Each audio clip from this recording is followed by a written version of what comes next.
Okay, hi. Before I start this little vlog series, which will last pretty much all year, I'm going to give myself a short little introduction if anyone is actually going to take the time to watch these in the future. My name is Rachel. I just graduated from a school in Minnesota called Park High School, and I am a liberal studies student at NYU now. I'm going to be going there in the fall. So I'm about 4 weeks away from my starting point, and I'm actually starting in London. That's going to be my starting site, not in New York. So I'm doing the liberal studies study abroad. So for anyone that could potentially watch this in the future, I'm hoping that these videos can kind of serve as a resource for you. I know going into this whole process, I was kind of really clueless as to everything that was happening. So maybe this will be able to help someone in the future and they won't be as clueless as I was when I started off doing this. So let's see, we're almost in August of 2012, and it didn't occur to me to start something like this until now. So we've missed a whole summer of things that have happened that could, as far as preparation goes. So for this video, I just want to recap everything that I've done over the summer to prepare. Forms that we've had to do and stuff like that. Obviously it's not going to be as in-depth as maybe it could be, but I'll kind of try my best to go over everything. So, starting point, I got my acceptance letter in March, so that would kind of be the starting point for anyone who's considering doing the liberal studies at NYU. I don't know if it's true every year for all liberal studies students or if it's just for study abroad students. I got my notification of acceptance in advance. So I got like a letter of advance notice, and then I got the actual acceptance letter. And then I got to mull over all of April deciding where I was going to go to school. I had a few acceptances and it was a hard decision. But obviously I settled on NYU. So the first real big step is accepting your admission, obviously, which you do online. You get steps for that and stuff. And the first thing you do is you pay your deposit, your tuition deposit, which is $500, which for me, coming from a very humble background, was not an easy thing to do, but it ended up all working out. Obviously that's not going to be a really big hurdle for most people, but I guess you could say I'm one of the exceptions. Anyway, that's the first thing that you'll get done, is you'll accept your admissions and you'll pay that deposit. And one thing I will say is once you do accept your admission into liberal studies, if you're studying abroad anywhere, but obviously me being accepted to the London program, they don't really, how do I put this? It's almost like they don't really give you individual, like, separate program notices until a little bit later on in the summer. Starting in June, I would say, because one of the things that it also worried me was the housing deposit, which is $1,000. If you're going to NYU London, you do not need a housing deposit. The housing that they have in London, in Bedford Square, is 100% guaranteed. So you don't need to do that $1,000 deposit, which took me almost all of May to figure out. I had actually talked to the financial aid offices, the housing offices, mentioned that I was studying abroad, and they still didn't really clue me into the fact that I didn't need that deposit. So that's one of the things right off the bat that they're going to tell you. You don't need to worry about that. That's not for the study abroad liberal study students. You have a guaranteed housing. You don't need to pay a deposit to get in first. So that was one of the things that was really great for me. So that puts us at June. And in June, that's when you're going to start getting your liberal studies emails. From, if they're the same people, it'll be from like, from Beth and Eric and, can't remember the girl's name off the top of my head. It's terrible. I've been talking to Beth all summer, so that's who I remember right away. So that's going to be your starting off point. They're going to send you some welcome emails, beginning emails to kind of get you on your feet. They will link you up to the blog for the London students. It'll have deadlines that you need. It will have kind of advice on how to prepare. It'll have stuff for parents and everything like that. It's a really great resource as well. And the first step also, and this can be done honestly as soon as you know that you want to study abroad, you should get your passport. That's step one. I got mine done. I got my passport in May. I know a lot of people might already have their passports, and the most important thing is it has to be valid for at least, I think it's 6 months after you end. So if, like for my program, I'll be there from August of 2012 to May of 2013, my passport needs to be valid at least all the way through November of 2013. So it has to be valid past the time you're actually going to be there. That's obviously something they'll tell you, but that's step one. So if you don't have a passport, or if you need to renew your passport, do that right away. They give you deadlines, and some of them are a little bit more lax, but I would suggest trying to get things done as soon as possible. That's what I've been trying to do, and I think it's just better for your stress level to know that you have stuff done, and you don't have to worry about it in the future. And if you miss a deadline, just get it done right away. You won't have, if you get things done as soon as possible, you won't have tons of, late deadlines. You might just have one. So it kind of makes things easier. It makes the process easier because there's a lot that you have to do over the summer to get prepared. So that's definitely what I suggest. So step one, accepting, deposit, and then passport. Let's see what else do we do after that. You're going to have a lot of online forms and things that you have to turn in to the program in order to get you kind of set up for everything. One of the things is they'll do a questionnaire about your academics, which is when you will get to pick your elective that you want to take for your freshman year, at least for first semester. Some of them are for both semesters, like 2 parts. Some of them are just for one. And they'll give you a list for that. And for your freshman year, you get 1 elective slot per semester. And the rest of the classes are set in stone, and they will give you a list of those as well. And it's very heavy in humanities, which for me, I'm going to be a biology major. I want to go into pre-med. That's the part that I kind of am not looking forward to, but at the same time, through liberal studies, all of my generals will be done by my junior year. So I'll only have to do 2 years of the stuff that I don't really like as much. And then my last 2 years I can focus completely on my major, which is really nice. And that way you'll make sure you have all the classes you need that are required to graduate. And after that you can focus on your major or whatever you're planning to do. There's also, what else is there? They do a visa questionnaire, which actually, it's early on in the summer and you don't actually need your visa for it, which I thought was confusing. Maybe it's called a passport one. I don't remember. But you will need your passport for that one. I actually, when we got this questionnaire, I hadn't gotten my passport in the mail yet.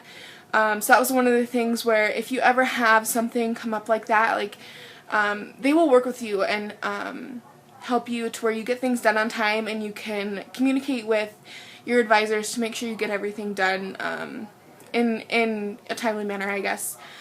God, what else is there? There's so much that we've done this summer. A lot of questionnaires online. They will send you emails for those. You'll also get an email every Tuesday. They're called How Tuesday emails, which they'll update you on new deadlines. They'll update on you on new things that they're just giving out or handing out, or things that need to be done. And it'll also kind of have preparation tips too for you in there. I would really suggest the biggest, most important thing in this whole process, you have to be checking your email all the time, constantly, even if it's just once a week. I mean, I check mine every day. It's connected to my phone. But communication is the biggest part of being able to get prepared successfully for this program.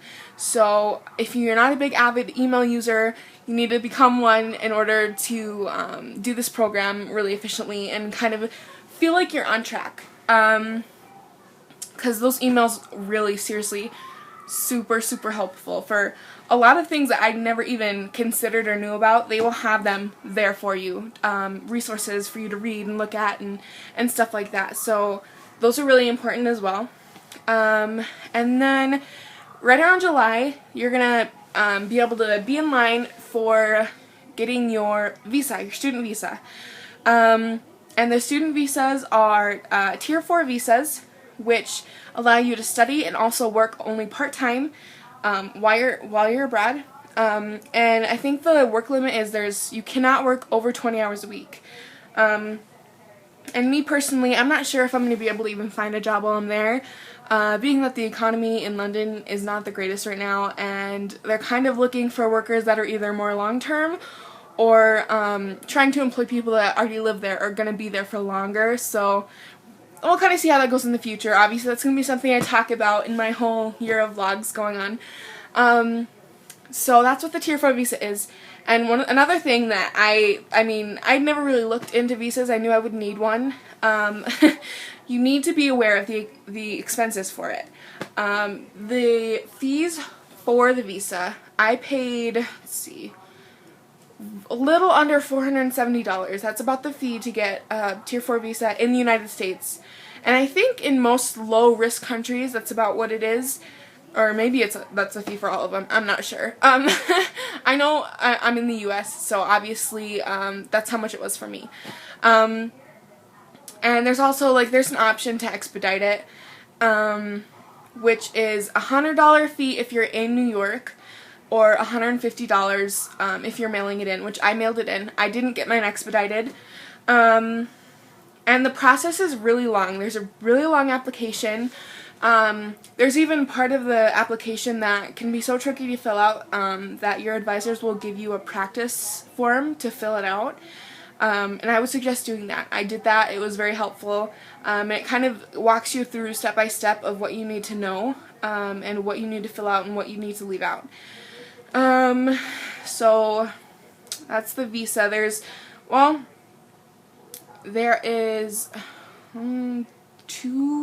3 parts to it, kind of.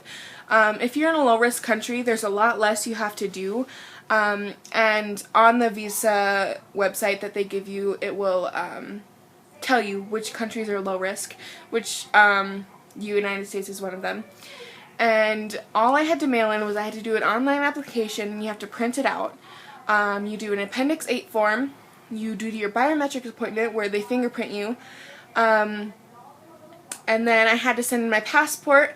I had to send in a copy of my passport photo, like the actual photo that they use for your visa. If you don't have a passport photo, you can go to almost anywhere and they'll take a passport photo. So it doesn't have to be the same one on your passport, but it needs to fit the same regulations as it. I mean, Walmart does it. I'm sure there's many.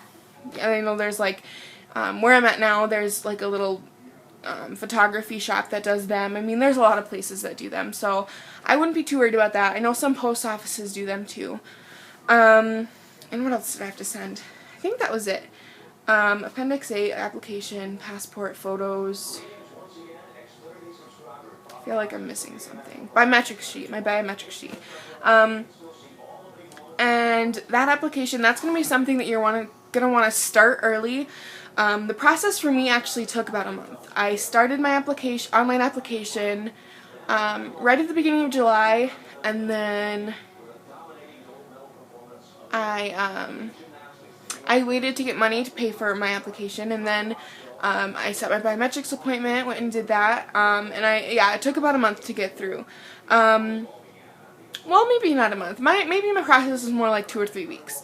And then when I mailed it out, it took about 2 weeks for it to get back to me. And I did not expedite mine. So that's kind of your discretion. If you apply or mail it in later, it'll be a better idea to expedite it. Because for one, a lot of people decide to send them in later, and so their office gets busier towards the end of the summer, towards the end of July and the beginning of August. And see, I just lost my train of thought. So, yeah, if you're gonna turn yours in earlier in the summer like I did mine about mid-July, and it only took 2 weeks to get back to me. They actually tell you, they estimate it'll take anywhere from 4 to 6 weeks.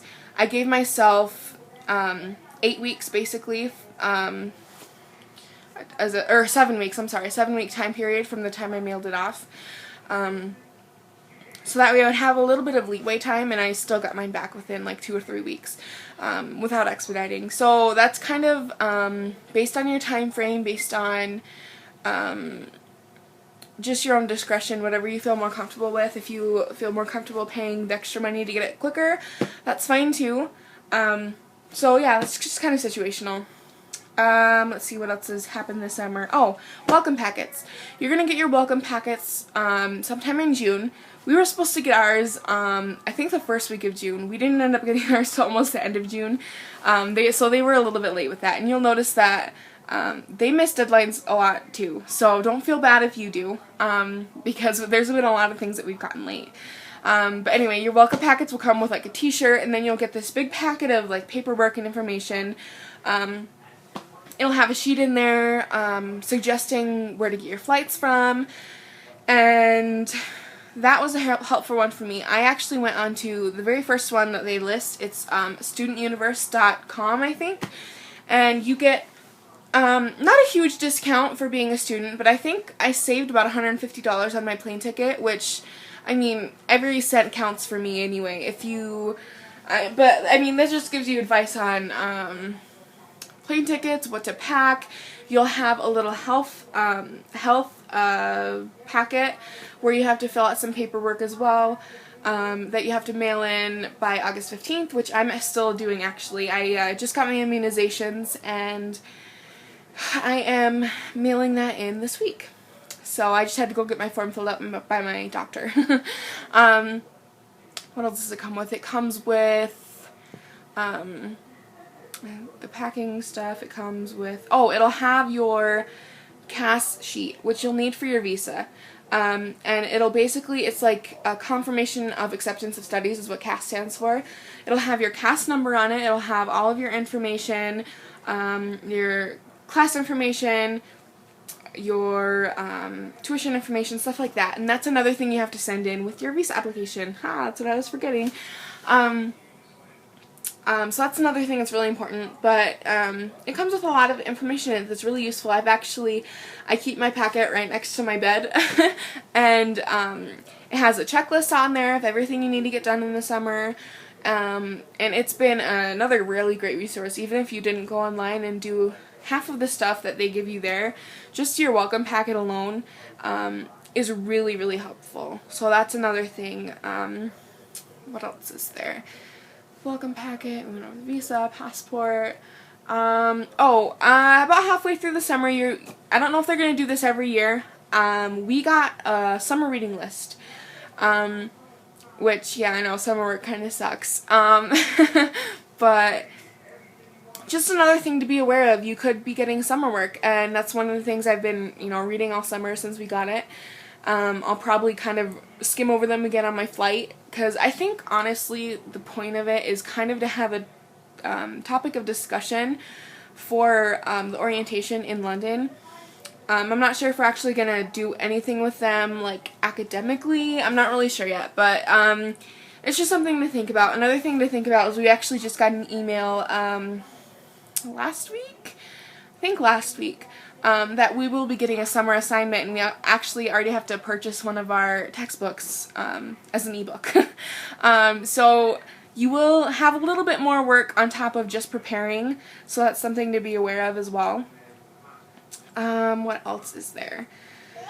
Obviously, you have to get your travel information in as soon as possible. You have to get your plane ticket in, which you need your passport for. Well, you'll need your passport for the flight, not for buying it, And another thing, too, that I found really useful is the Facebook pages.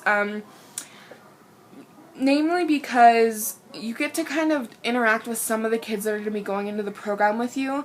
Honestly, that might be the most helpful thing that has I've had this whole process. There's about, I think in our program, there's about 50 kids on Facebook, on the London Facebook page, Class of 2016. And just being able to talk to other people who are going through the same process, ask each other questions, kind of plan a little bit ahead for the future when you guys are together in London. It's really, really nice, and it's really, really great to have. I think, anyway. Some people aren't into the whole social networking thing, you know, and if you're not, you just kind of gotta be aware of the pros and cons. As far as going into this program, you're not going to know really anyone going into it, versus if you're on Facebook, even just a little bit, you at least have a little bit of familiarity with some of the people you're going to be around. You kind of get a feel for what kind of people that are going to be in the program in general, because there's a huge variety of people that are taking the same program as you. So that's another thing to be aware of. And it's just, personally I mean, I feel like I've already had such a great experience with some of these people, through things like Skype or just Facebook chat and stuff like that. So, I mean, I can't wait till I get to meet some of them, you know? I thought it was really cool. So, and that's something that, to this day, I'm still using, still on there actively. Okay, so I think, I can't think of anything else I've done through this summer as far as preparing. I know this is kind of, inconvenient and a little bit, a really fast, like, run-through. If I had thought about this at the beginning of my whole process, I would have just been vlogging, you know, just so that way people in the future can have a little bit of a resource, for things that are happening. But, of course, I didn't think about it till I was almost ready to go. I mean, a big part of these videos for me is going to be just have something that I can look back on and something I can remember my experience by, and, you know, kind of journaling for myself, but vlogging form.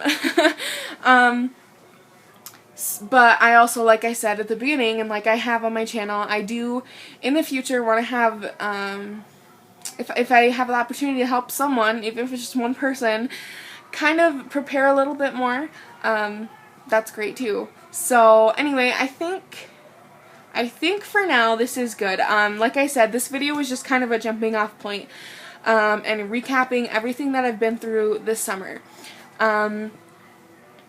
Let's see, in my next video I'll probably be talking about finishing up the very last of my forms. The last thing I have to do, as far as like paperwork wise, is mail in my health forms. So really all I have left to do is preparation as far as packing and you know, stuff like that, getting travel dates all set in stone. We're going to get a little bit more information about arrival and our class schedule and our roommates and stuff in the next couple of weeks. So that's going to be what I'm talking about from now until I leave, is just the physical prep of it. Now I'm done with all of the paperwork and the official stuff like that. I've got my visa, I've got my passport, I've got my plane ticket, I've gotten all my forms turned in. So now we're kind of getting to the fun part. And as of today, I have about a couple days over 4 weeks till I leave. So I've got about a month left. And I'm just going to be kind of counting down the days, getting ready and preparing, and hopefully I can share that experience with some of you. If not, I'll just, you know, talk to myself a little longer. And I realize this video is already super long. Maybe I'll split it up into a couple videos. I'll have to decide once I try and upload it. But anyway, anyone who's watching, anyone who's kind of, I don't know, just came across this video, thanks for watching the introduction to my whole London vlogging experience through NYU. Hopefully you'll stick around and watch some of my future videos. It'll get a lot more exciting once I leave the US and get to a new place. And until next time, thanks for watching.